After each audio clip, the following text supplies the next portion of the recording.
திருவாரூர் மாவட்டத்தில் முத்தமிழ் அறிஞர் கலைஞர் நற்பணி அறக்கட்டளை சார்பில் திமுக தலைவரும் தமிழ்நாடு முதலமைச்சருமான மு.க. ஸ்டாலின் பிறந்தநாள் விழாவினை இனிப்புகள் வழங்கி கொண்டாடினர்.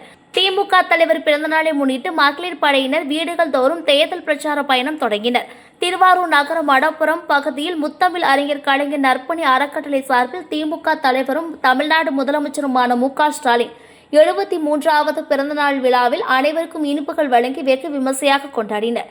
இதில் மதிமுக நிர்வாகி ஆரூர் சீனிவாசன், மூதாட்டி ருக்மணி அம்மாள் ஆகியோர் பாடல்கள் பாடி பிறந்தநாள் வாழ்த்துக்களை முதலமைச்சருக்கு தெரிவித்தனர். இதில் ஏராளமான திமுக, ஸ்டாலின் மகளிர் படை பெண்கள் கலந்து கொண்டு நிகழ்ச்சியை சிறப்பித்த பின்னர் தலைவர் தளபதியார் தொடரட்டும், தமிழ்நாடு வெல்லட்டும் என கோஷமிட்டு மடப்புரம் பகுதியில் வீடுகள் தோறும் தேர்தல் பிரச்சார பயணத்தை முத்தமிழ் அறிஞர் கலைஞர் நற்பணி அறக்கட்டளை தலைவர் எஸ்.என். அசோகன் தொடங்கி வைத்தார். இந்நிகழ்வில் முத்தமிழ் அறிஞர் கலைஞர் நற்பணி அறக்கட்டளை துணைத் தலைவர் பருதி செல்வன் மற்றும் நிர்வாகிகள் கர்ணா, துரை ராஜ், சோமசுந்தரம், சிகரம் சுரேஷ் உள்ளிட்ட ஏராளமானோர் கலந்து கொண்டனர்.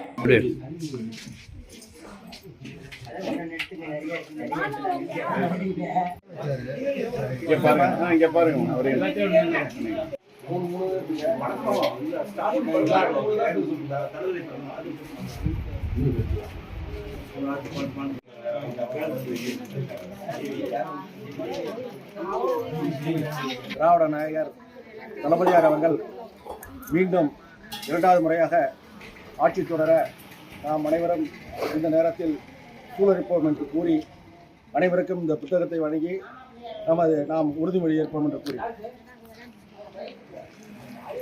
கொடுங்க இங்கே இருப்பாங்க வாங்க குறுக்க வாங்க. தொடரட்டும், தளபதி ஆட்சி தொடரட்டும், தொடரட்டும், தொடரட்டும், தொடரட்டும், தொடரட்டும், திராவிட மாடல் ஆட்சி தொடரட்டும், தொடரட்டும், தொடரட்டும், திராவிட மாடல் ஆட்சி தொடரட்டும். வாழ்க வாழ்க வாழ்கவே, தமிழகம் வெல்லட்டும், தலைவர் தளபதியார் தொடரட்டும்.